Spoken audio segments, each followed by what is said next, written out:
जी good evening class. Good evening sir. जी कैसे good हैं आप? Evening sir. Very good evening, very good evening.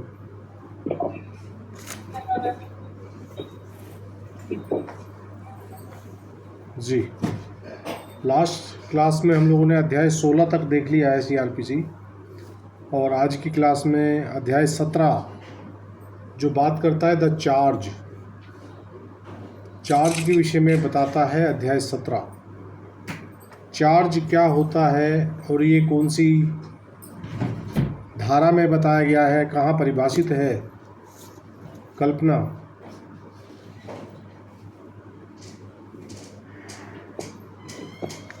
Sir charge 2B में बताया गया है और चार्ज को कहीं भी परिभाषित नहीं किया गया है। सर इसमें इतना बताया गया है कि ये किसी व्यक्ति के विरुद्ध ऐसा अभियोग का संक्षिप्त व्यवस्थापन है जिसमें व्यक्ति के जिसमें प्रारंभिक अवस्था का पता चलता है, प्रकृति को प्रकृति जानने का जो जी सर जी वर्णन नहीं करवा है। नहीं सही बता रहे हो आप, अच्छा जा रहे हो। मतलब एक तरह से उसके ऊपर क्या, उसे क्यों खड़ा किया गया है न्यायालय के सामने, है ना, वो बताने के लिए चार्ज की व्यवस्था है।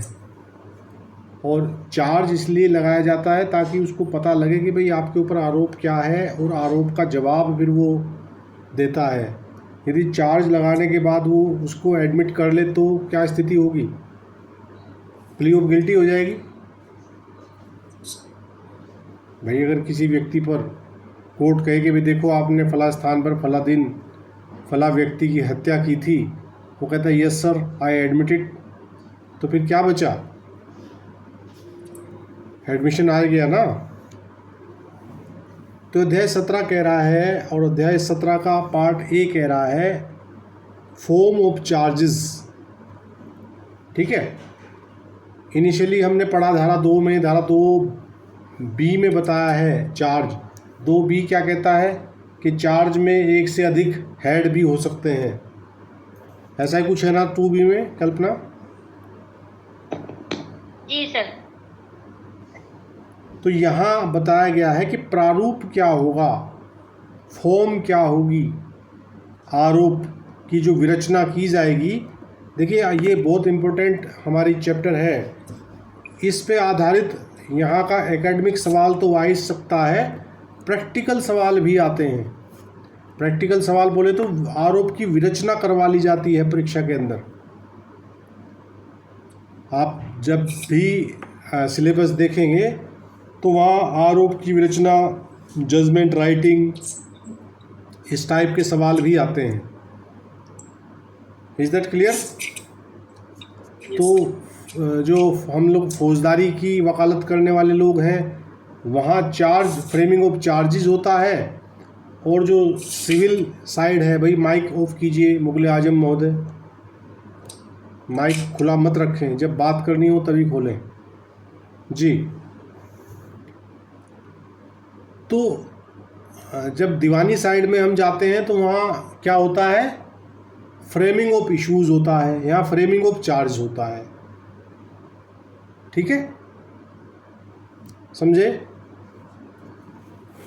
तो देखते हैं 211 कहता है कंटेंट्स ऑफ चार्ज के विषय में बात करती है। 211 की उपधारा 1 ये कह रहा है every charge under this code shall state the offence with which the accused is charged.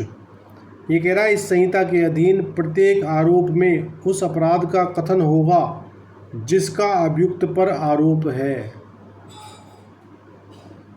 क्या समझे? पहली अंतर्वस्तु जो है चार्ज की क्या होगी भाई, जो अपराध किया गया है तो वो बताया जाएगा ना कि आपने ये अपराध किया है। क्लियर है भानु?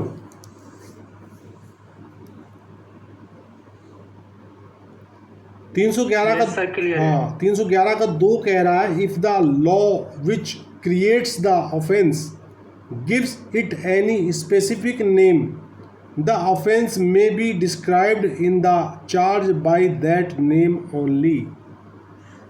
ये कह रहा है कि यदि उस अपराध का सृजन करने वाली विधि द्वारा उसे कोई विनिर्दिष्ट नाम दिया गया है, किसे, अपराध को विनिर्दिष्ट नाम दिया गया है, तो आरोप में उसी नाम से उस अपराध का वर्णन किया जाएगा। Is that clear? Gulsher Ali, बड़ा लेट आए हो भाई। यस सर, क्लियर है जी, sorry. Good evening sir. Very good evening. तो ये यार, ये मैं कल से पूछ रहा हूँ कि मुगल आजम की आईडी किसकी है। ये मुगल आजम महोदय अपना नाम ही नहीं बताते हमें सोचे थे गुलशेर है इसके पीछे। गुलशेर सर, कौन है? हेलो एवरीवन, मैं जी। Advocate Mughal Azam from Gurgaon. From Gurgaon. Yes sir. तो आपको लिंक कहाँ से मिला? अमित भाई ने दिया? जी सर। Okay okay okay. मैं कल भी आपसे पूछ रहा था, लेकिन कल आपको पता नहीं कल आवाज। टेक्निकल इशू था। हाँ, कल टेक्निकल इशू। कई बार माइक ऑन नहीं हो पाता, हो जाता है ऐसा भी। ठीक है dear, welcome in our class. Thank you so much जी। तो हम लोग चार्ज पढ़ रहे हैं गुलशेर, और ये सेक्शन नंबर 211 है और चैप्टर नंबर 17 है सीआरपीसी का, है ना। अपना माइक ऑफ कीजिए गुलशेर। माइक आप तभी खोलें जब आपको कुछ बात रखनी हो अपनी, मैं कुछ पूछूं, जवाब देना हो आपको। अदरवाइज अपने माइक सभी बंद रखें, क्योंकि इको होना शुरू हो जाता है। मेरी आवाज़ आपके माइक से होते हुए मेरे पास आनी शुरू हो जाती है। कई बार आप लोगों के बैकग्राउंड में जो बैकग्राउंड म्यूजिक चलता रहता है वो भी आना शुरू हो जाता है ना। तो कृपया करके माइक तभी खोलें जब आपको कुछ अपना पक्ष रखना हो, अपनी बात रखनी हो।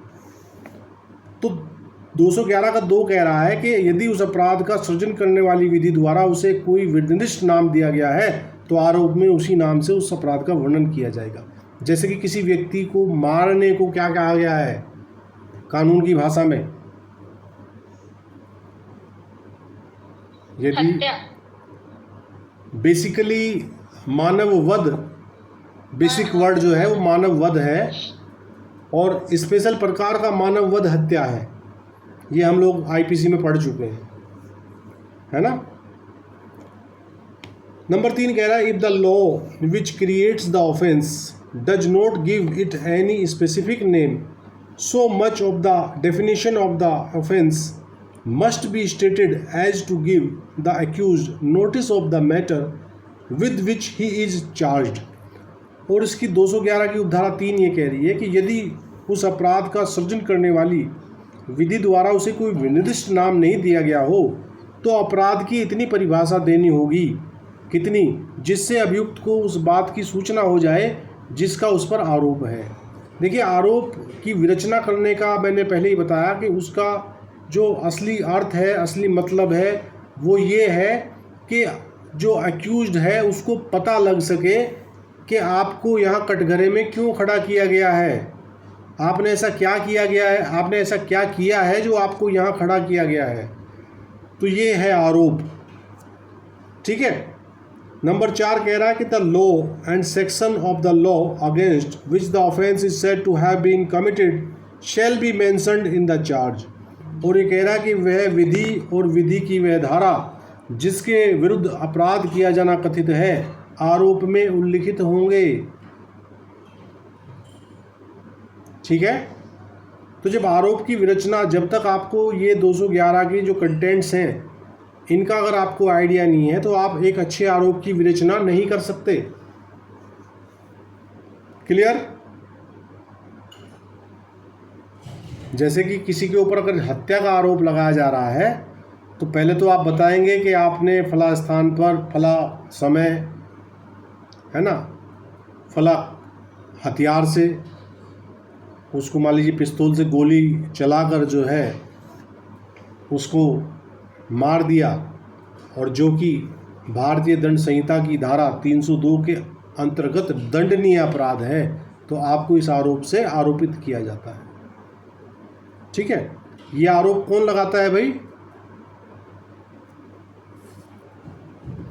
आरोप लगाता कौन है एक्यूज पर?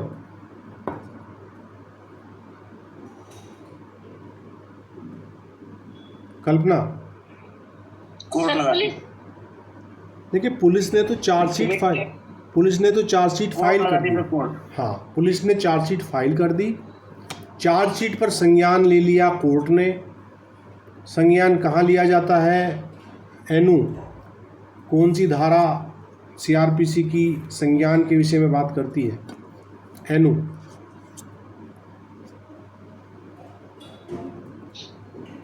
सर धारा 190।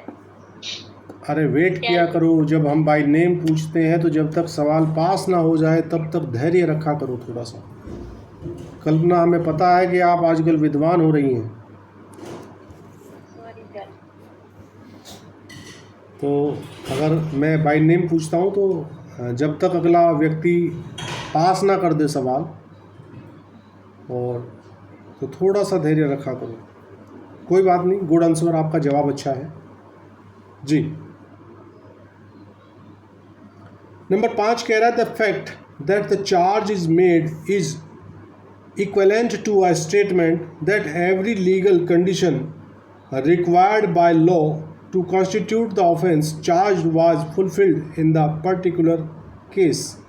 ये कह रहा कि यह तथ्य की आरोप लगा दिया गया है इस कथन के समतुल्य है कि विधि द्वारा अपेक्षित प्रत्येक शर्त जिससे आरोपित अपराध बनता है उस विशिष्ट मामले में पूरी हो गई हैं। चार्ज लगा दिया गया है तो इसका मतलब चार्ज से पहले, लगा दिया गया है से पहले सारी विशिष्टियां आपने उसमें पूरी कर दी हैं उसकी, ठीक है। और नंबर 6 कह रहा the charge shall be written in the language of the court, और जो चार्ज है वो किस भाषा में विनिर्मित किया जाएगा, उसकी विरचना उस भाषा में की जाएगी जो न्यायालय की भाषा है। अगर यदि कहीं न्यायालय की भाषा हिंदी है तो हिंदी में चार्ज बनेगा, और कहीं इंग्लिश है तो इंग्लिश में चार्ज बनेगा। Is that clear Gulsher? Yes sir. And the 7th, 211 धारा है, उसकी 7 उपधाराएं हैं। 7वीं उपधारा कह रही है if the accused having been previously convicted of any offence is liable by reason of such previous conviction to enhanced punishment or to punishment of a different kind for a subsequent offense, and it is intended to prove such previous conviction for the purpose of affecting the punishment which the court may think fit to award for the subsequent offense. The fact, date and place of the previous conviction shall be stated in the charge, and if such statement has been omitted, the court may add it at any time before sentence is passed। देखिए, पूर्व सजा याफ्ता के विषय में इसकी उपधारा 7 बात कर रही है। मान लीजिए कोई व्यक्ति प्रीवियसली कन्विक्टेड है, ठीक है, तो उसको कहाँ है प्रीवियस कन्विक्शन वाला जो मामला है, इन्हेंस्ड जो दंड दिया जाता है, वो कौन सी धारा बात करती है, कहाँ पे पढ़ा है हमने इस बारे में? कल्पना बताएं।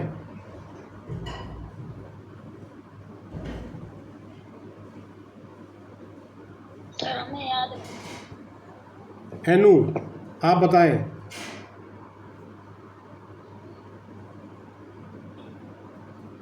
क्या पूछा आपने, आप रिपीट कर दीजिए, आपकी आवाज़ में बहुत लेट आ रही है अब तक। अच्छा, मैं ये पूछ रहा हूँ कि पूर्व दोष सिद्धि के आधार पर अगले आरोप में सजा की वृद्धि हमने कौन सी एक्ट में पढ़ा है, कौन सी धारा में पढ़ा है?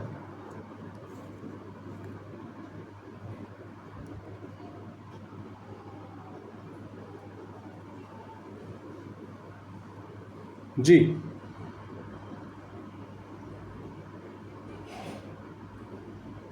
दोष सिद्धि तो 106 में है। 106 कौन सी धारा की, कौन से एक्ट की? सॉरी,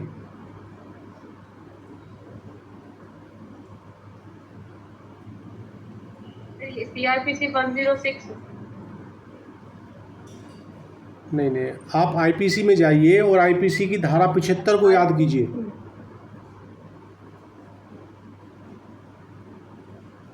है ना जी? यस सर, उसके चैप्टर 12 और 17 में।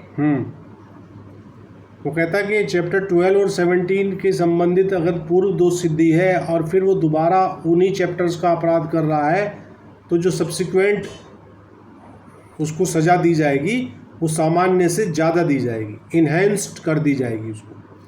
तो इसकी 211 का जो उपधारा 7 है वो उसी विषय में बात कर रहा है कि यदि किसी व्यक्ति को प्रीवियस कन्विक्शन के आधार पर इन्हेंस्ड कोई सज़ा दी जानी हो तो उसका विवरण भी चार्ज में किया जाएगा। और ये भी बताया गया है कि यदि चार्ज में वो बात छूट गई तो सब्सिक्वेंटली कभी भी अगली दोष सिद्धि से पूर्व उस बात को जोड़ दिया जाएगा।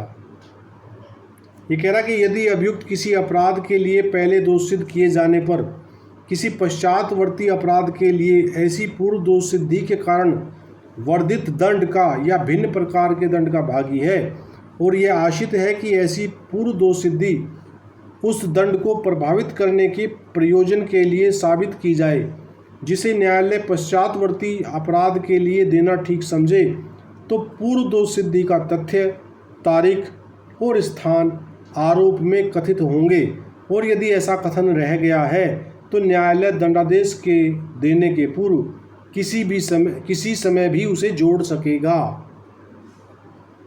मान लीजिए वो प्रीवियस कन्विक्शन वाली बात रह गई और बाद में आपकी नॉलेज में ये बात आया कि तो प्रीवियसली कन्विक्टेड है तो इसको इन्हेंस्ड सज़ा दी जानी चाहिए, तो वैसी अवस्था में उस बात का जिक्र भी आरोप की जो अंतर्वस्तु है उसमें उस बात का हवाला भी देना चाहिए।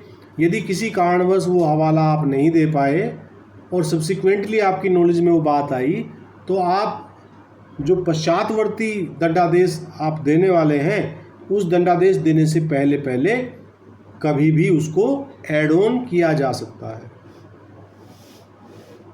क्या समझे भाई?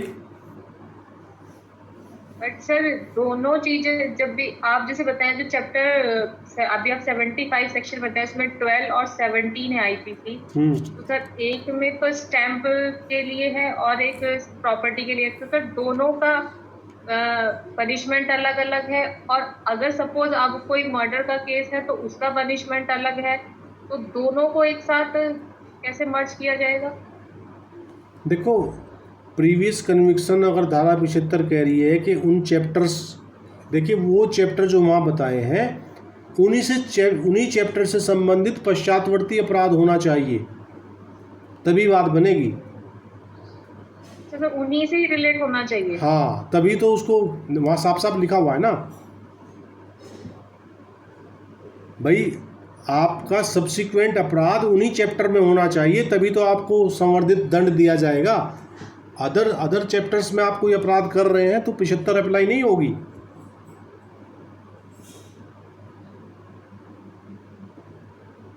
क्या समझे? ठीक है सर। भाई वो मान लीजिए एक व्यक्ति चोरी के अपराध में पहले से दोषी है ना, और चोरी का अपराध कौन से चैप्टर में आता है? आईपीसी के 17 में आता है। तो वो सब्सिक्वेंटली यदि चोरी का, लूट का, डकैती का कोई भी अपराध करेगा तब वो पिछले वाला कन्विक्शन उसको संवर्धित दंड देने की बात करेगा। हत्या अगर कर दी, हत्या तो 16 में आता है, तो चैप्टर भी सेम होने चाहिए ना, तभी तो संवर्धित दंड मिलेगा। मतलब सर ये कि जो ऑफेंस है वो एक ही हायरार्की का होना चाहिए, हाँ अलग नहीं होना चाहिए। हाँ, जैसे कि आई थिंक गैंग रेप के विषय में भी ऐसी बात आई है कि यदि गैंग रेप में कोई कन्विक्टेड हो गया और दोबारा वो गैंग रेप करे तो वहाँ फिर उसको अगले वाली जो सज़ा है उसमें फिर मृत्युदंड मिलेगा उसको। ठीक है ना। तो वो स्पेसिफिक धारा में बात कही गई है, तो तब भी ये पूर्व दोष सिद्धि वहाँ बतानी पड़ेगी यदि गैंगरेप से संबंधित मामला है तो, क्योंकि वहाँ अभी जो अमेंडमेंट हुए थे उस अमेंडमेंट में रिपीटेडली यदि कोई पहले भी कन्विक्टेड हो चुका है और उसने फिर दोबारा गैंगरेप का अपराध कर दिया तो उस पर भी ये बात लागू हो जाएगी। और अध्याय 12 और अध्याय 17। तो सर जैसे आप अब बता रहे हैं कि मतलब पहले जो किया वो गैंगरेप किया, उस पे चार्ज लगा, देन उसके बाद अगर वो बेल पे छूट जाता है और कुछ टाइम के लिए वो फिर से वही ऑफेंस करता है, तो सर दोनों का अलग अलग होगा ना, एक साथ तो उसको ऐसा तो नहीं है कि पनिशमेंट को एक साथ मर्ज कर दिया जाए? ना ना, मैं कह रहा हूँ पहले वाले अपराध में वो दोष सिद्ध हो चुका है जी, और दोबारा फिर वो कर रहा है तो उसको फिर मृत्यु दंड से दंडित किया जाएगा सेकंड वाले कन्विक्शन में।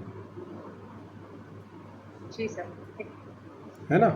वो पहले किया है, पहले तो वो दोषित हो गया, मान लीजिए दोषित हो गया, वो पहले से कन्विक्टेड है और दोबारा फिर उसने ऐसा अपराध कर दिया सेम, तो वो स्पेशल अभी अमेंडमेंट हुए थे उसमें। बाकी तो अध्याय 12 और 17 की बात 75 कर ही रहा है आईपीसी का, जहाँ वर्धित दंड देने की बात की जा रही है। क्लियर है भाई। अब इसके इलस्ट्रेशन देख लेते हैं। धारा 211 के इलस्ट्रेशन है, इनको समझेंगे तो जो हमारी धारा 211 है वो हमारी क्लियर हो जाएगी। पहला इलस्ट्रेशन बात कर रहा है, A is charge with the murder of B. This is equivalent to a statement that as act fell within the definition of murder given in section 299 and 300 of the Indian Penal Code 45 of 1860, that it did not fall within any of the general exceptions of the said code, and that it did not fall within any of the 5 exceptions to the section 300, or that if did not fall within exception 1 or other of the 3 provisos to that exception applied to it। ये कह रहा है कि कै पर खे की हत्या का आरोप है। यह बात इस कथन के समतुल्य है। किस कथन के समतुल्य है? कि कै का कार्य भारतीय दंड संहिता की धारा 299 और 300 में दी गई हत्या की परिभाषा के अंतर्गत आता है और वह उस संहिता के साधारण अपवादों में से किसी के अंदर नहीं आता, और वह धारा 300 के 5 अपवादों में से किसी के अंदर भी नहीं आता, या यदि वह अपवाद एक के अंदर आता है तो उस अपवाद के 3 प्रंतुकों में से कोई न कोई प्रंतुक उसे लागू होता है। देखिए, कै पर खे की हत्या का आरोप है, इतनी सी लाइन जो है उसके विषय में इतनी बात बता के चलती है। क्या समझे?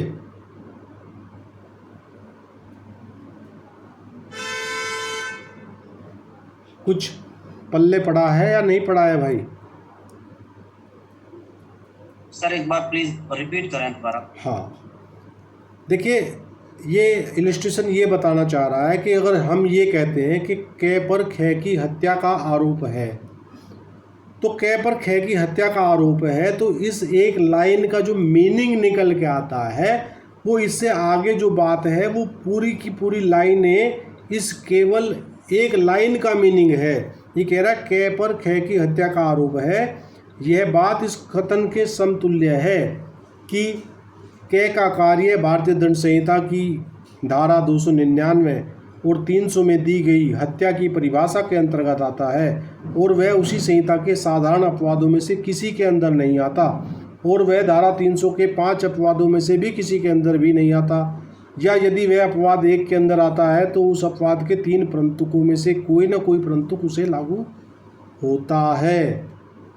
ये इतनी सी लाइन, 4 शब्दों की लाइन, कै पर खे की हत्या का आरोप है, तो उसका तात्पर्य ये निकल के आता है। मतलब प्रोसिक्यूशन ने यदि आरोप ये लगाया है कि कै ने खे की हत्या की है, तो प्रोसिक्यूशन अपनी ओर से ये कह रहा है कि कै का जो मामला है वो धारा 299 और 300 में परिभाषित जो हत्या है उसमें आ रहा है, और ना ये साधारण अपवाद में कहीं आ रहा है, और ना ये धारा 300 के जो 5 अपवाद हैं उन अपवादों में से किसी में नहीं आ रहा है। यदि अपवाद 1 के अंदर आ रहा है तो उसके जो 3 प्रोविज़ो हैं किसी न किसी प्रोविज़ो से हिट हो रहा है। इसका मतलब सर ये हुआ, अगर वो उनको कवर नहीं करता है, जो बाकी 3 है, किसी उसमें चार्ज बनता है। भाई अगर चार्ज आप पर हत्या का बन रहा है तो आप प्राइमा फेसा ये मान के चलिए कि आपका मामला धारा 300 में जा रहा है 299 में होते हुए, ठीक है। ठीक। दूसरी बात, आपका मामला किसी भी जनरल एक्सेप्शन में फॉल नहीं करता है, इसलिए आप पे हत्या का चार्ज लगाया जा रहा है, ठीक। यदि वहाँ से आप बचे तो आप धारा 300 के जो 5 अपवाद हैं उन 5 अपवादों में से भी किसी में नहीं आ रहा है आपका मामला। और यदि 5 अपवाद में से जो पहला अपवाद है, कौन सा है पहला अपवाद, कल्पना बताएगी। धारा 300 का अपवाद नंबर 1 क्या है? सर पहला आपराधिक मानवता का हत्या नहीं है। पहला अपवाद पूछ रहा हूँ। फर्स्ट एक्सेप्शन क्या है 300 का? सर गंभीर और अचानक प्रकोपन द्वारा। बिल्कुल बिल्कुल बिल्कुल, ठीक है ना। तो गंभीर व अचानक प्रकोपन द्वारा मान लीजिए आपका मामला पहले में आ रहा है, लेकिन उसके 3 प्रोविज़ो भी हैं। अगर वो प्रोविज़ो से हिट हो रहा है तब भी आपका मामला गंभीर व अचानक प्रकोपन होते हुए भी हत्या में चला जाएगा। 3 प्रोविज़ो कहते हैं ना कि जो प्रकोपन है वो स्वेच्छा उपस्थित ना हो, है ना, और प्रकोपन जिसके द्वारा दिया गया था, प्रकोपन तो ए दे रहा है, आप मार रहे हो बी को इंटेंशनली। अगर गलती से हिट हो जाए तो एक अलग बात है, लेकिन यदि इंटेंशनली आप ए ने प्रकोपित किया आपको और आपने ए के लड़का बी है, बी को मार दिया ए के द्वारा प्रकोपन देने के बाद, तो गंभीर व अचानक प्रकोपन आपको ऐसा आया कि आपने उसे तो कुछ नहीं कहा, लड़का मार दिया, तो हिट हो जाएगा नहीं हो जाएगा? अगर आपने हिट किया हो ए को और गलती से बी की तरफ आपका ट्रांसफर ऑफ मैलिस हो गया हो, वो एक अलग मैटर है। लेकिन अगर इंटेंशनली आप उसे मार रहे हो दूसरे व्यक्ति को जिसने आपको गंभीर प्रकोपन नहीं दिया, तो वो 3 प्रोविज़ो हैं। अगर 3 प्रोविज़ो से भी हिट हो रहा है तब भी आपका कृत्य हत्या में चला जाएगा। तो ये दृष्टांत ए आपको कुछ समझ आया कि नहीं आया, ये बताइए मुझे। रवि आप बताइए।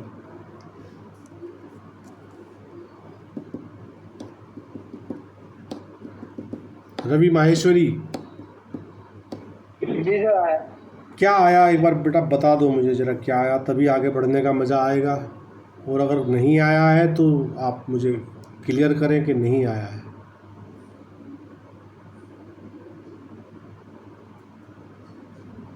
बोलिए रवि, बोलिए।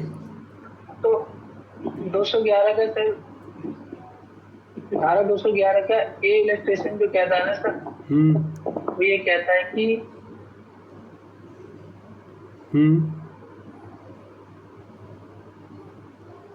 बोलो बोलो, बिना डरे बिना झिझके बोलो, गलती हो जाएगी तो कोई आसमान नहीं टूट पड़ेगा। समझ नहीं पा रहा, इसका पढ़ तो रहा हूं, समझ में नहीं आ रहा है। कोई बात नहीं, कोई बात नहीं। एनो बताएगी, एनो।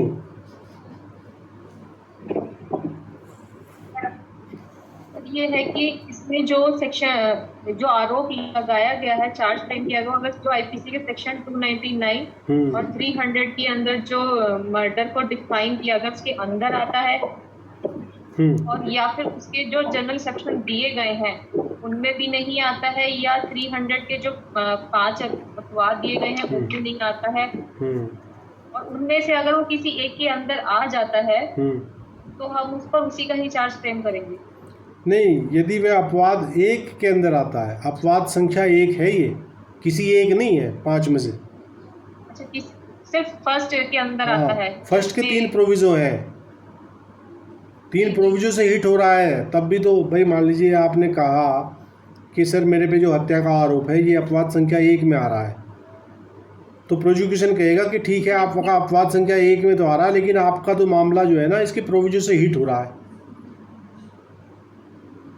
आपने प्रकोपन को स्वेच्छा इप्सित किया, जी सर, इसमें सडन प्रोवोकेशन आ रहा है, हाँ। उसके अंदर आता है तो आप आपको प्रोवोकेशन तीन को, को इसके अंदर इंक्लूड कर लिया जाएगा। हाँ, प्रोवोकेशन को आपके पास आना चाहिए, आपको खुद प्रोवोकेशन के पास नहीं जाना चाहिए। ठीक है, जी सर। मतलब इसके लिए एक बहुत अच्छा एग्जाम्पल है, केस लॉ का नाम अभी मैं नहीं रिकॉल कर पा रहा हूँ। उसमें क्या हुआ था कि एक व्यक्ति की कोई पत्नी थी या बहन थी, जो भी थी, उसका कोई किसी व्यक्ति से उसका अफेयर चल रहा था। तो वो लड़की, वो जो महिला थी, वो उससे मिलने के लिए निकली, तो वो उसके पीछे पीछे पीछे पीछे हो लिया। ठीक है, और जैसे ही उसने देखा कि वो वहाँ जाके उससे मिली जाके, तो उसको गंभीर व अचानक प्रकोपन आया और उसने वहाँ कुल्हाड़ी उठाई या जो भी हथियार उठाया, उसको मार डाला। तो कोर्ट में वो कहा कि जी मुझे तो गंभीर व अचानक प्रकोपन आ गया था, इसलिए मेरा मामला हत्या में ना आके आपराधिक मानव वध में जाना चाहिए। कोर्ट ने कहा कि आप तो खुद चले गंभीर व अचानक प्रकोपन की तरफ। आप तो कूल माइंडेडली जा रहे थे, पहले से प्लानिंग करते हुए जा रहे थे कि ये जैसे ही उसे मिलेगी, है ना, तो वो गंभीर व अचानक प्रकोपन नहीं माना कोर्ट ने, उसे इप्सित मान लिया कि भाई आपने प्रकोपन को इप्सित किया, सेल्फ क्रिएटेड किया ये आपने प्रकोपन। तो प्रकोपन जो है सेल्फ क्रिएटेड नहीं होना चाहिए, समझे?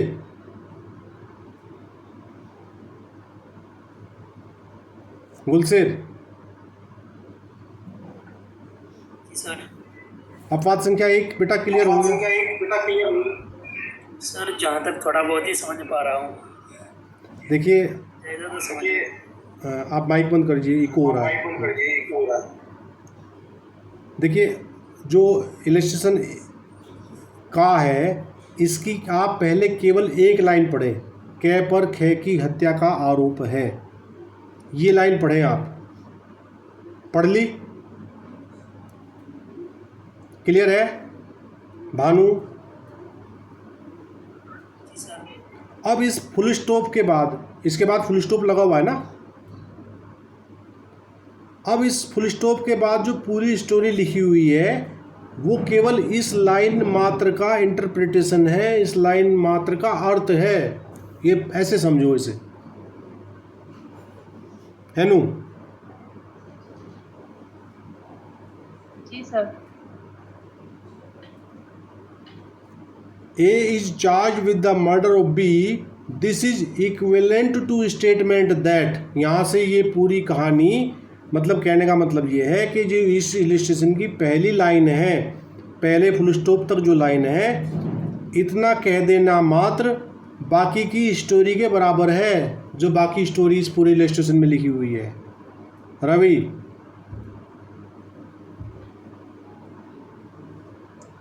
जी सर। आप कुछ पल्ले पड़ा?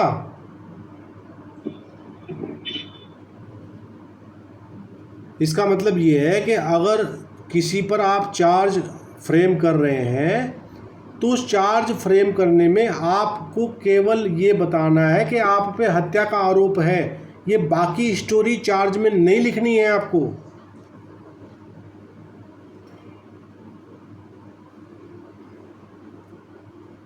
है नु? Yes sir. आ गया समझ में कुछ? जी सर। सही सही बताइयो, जी सर, आ गया। क्या आया, एक बार समझा दो आप क्लास को। तो इसमें यही है कि अगर किसी पे आरोप, सॉरी, हत्या का चार्ज लगा है 299 और 300 में, वो उनमें से किसी के अंदर नहीं आता, ना ही उसके किसी जनरल सेक्शन के अंदर आता है, ना ही स्पेशली जो 300 के 5 दिए हैं उनके अंदर नहीं आता। सिर्फ एक जो फर्स्ट दिया गया है, उसके अंदर यदि मतलब आ रहा है तो उसके प्रोविजन से हिट हो रहा है। हाँ जी, उसके प्रोविजन में आ रहा है, तो उस पर फिर तो इस कहानी का मतलब ये है कि जब आप, मान लीजिए आप जज हैं, तो आप जब आरोप निर्मित करेंगे, तो आप केवल ये बताएंगे कि आप पर फला व्यक्ति की हत्या का आरोप है। बाकी की जो स्टोरी है वो इतना लिख देने मात्र से ही डीम्ड मानी जाएगी कि आपका मामला ना तो 299 में आ रहा है, ना 300 के 5 अपवादों में आ रहा है, ना अगर अपवाद संख्या 1 में आ रहा है तो 3 प्रविजयों से हिट हो रहा है। आपका ये कह देने मात्र ही कि आप पर हत्या का आरोप है, बाकी की ये स्टोरी आपको वहाँ लिखने की ज़रूरत नहीं है चार्ज में। इतना कह देने मात्र ही इस बात के बराबर होगा। मैथमेटिक्स का फार्मूला मानो इसे आप। मतलब ये नहीं कि उनके अंदर की स्टोरी डिफाइन नहीं करनी है, सिर्फ जो लिखा हाँ। है ऊपर केवल वही लिखना है, उसी से ही डिफाइन हो जाएगा कि ये इस पे मर्डर का चार्ज है। भाई आपका मामला 300 में जब ही तो जाएगा जब आपका ना तो वो किसी अपवाद में जा रहा हो, ना जनरल एक्सेप्शन में जा रहा हो, है ना। भाई मान लीजिए आप पे हत्या का आरोप है और आप उठा के ले आई जनरल एक्सेप्शन की कोई धारा कि जी मैं तो जो है ना इस वजह से मैंने ये काम किया था, मैं तो न्यायालय के आदेश की अनुसरण में ये काम कर रहा था। कहाँ बचाव है न्यायालय के आदेश की अनुसरण में? कौन सी धारा है आईपीसी की?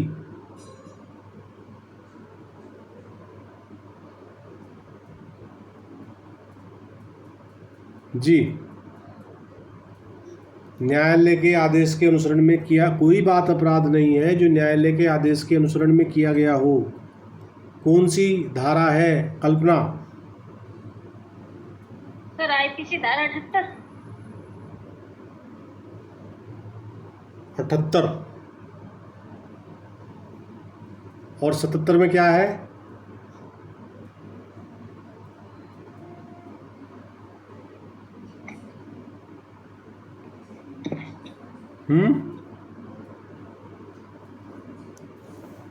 सही कह रही है अनु? कल्पना सही बता रही है क्या? 78 आईपीसी।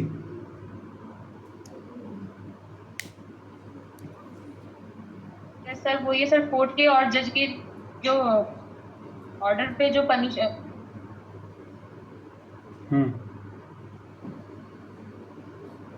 भाई न्यायालय ने किसी को फांसी पे टांगने का आदेश दिया और जल्लाद ने न्यायालय के आदेश के अनुसरण में उसे फांसी पे टांग दिया, जी तो कोई उस जल्लाद पे 302 का मुकदमा थोड़ी चला दोगे। अगर मान लीजिए उस पर कोई चलाएगा भी, कोई कंप्लेंट लेके खड़ा हो गया कोर्ट में कि जी इन्होंने तो हमारा भाई भतीजा पिताजी या जो भी जिसको फांसी हुई इसने टांगा फांसी पे, इस पे मर्डर का चार्ज लगाओ, तो वो चूँकि साधारण अपवाद में चला जाएगा, है ना, तो इसलिए उस पर चार्ज नहीं बनेगा हत्या का आरोप नहीं बनेगा, चूँकि उसका मामला साधारण अपवाद में जा रहा है। क्यों जी मुगले आजम जी, कुछ क्लियर हो रहा है भाई? सर बिल्कुल क्लियर हो रहा है। बहुत बढ़िया। अभी 1-2 दिन लगेंगे आप लोगों के साथ सेटअप होना है, फिर ठीक ठाक चलती। हाँ, ये तो थोड़ा मोमेंटम बनाने में टाइम लगता है भाई। तो अगला इलस्ट्रेशन कह रहा है A is charge under section 326 of the Indian penal code with voluntarily causing grievous hurt to B by means of an instrument for shooting. This is equivalent to a statement that the case was not provided for by section 335 of the said code and that the general exception did not apply to it। ये कह रहा है कि कै पर आसन के उपकरण द्वारा खे को स्वेच्छा घोर प्रतिकारित करने के लिए भारतीय दंड संहिता की धारा 326 के अधीन आरोप है, तो यह कथन इस कथन के समतुल्य है कि उस मामले के लिए भारतीय दंड संहिता की धारा 335 द्वारा उपबंध नहीं किया गया है और साधारण अपवाद उसको लागू नहीं होते हैं। 326 का आरोप बना दिया आपने, तो 335 में क्या पढ़ा था हमने कल्पना?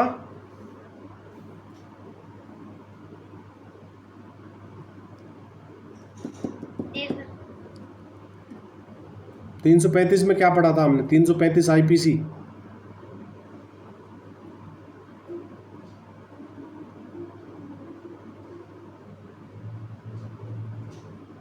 सर याद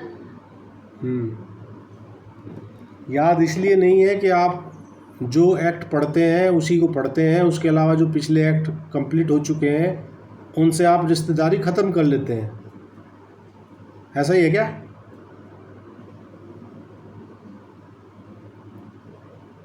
कौन बताएगा 335 क्या कह रहा है? एनु आप बताएं।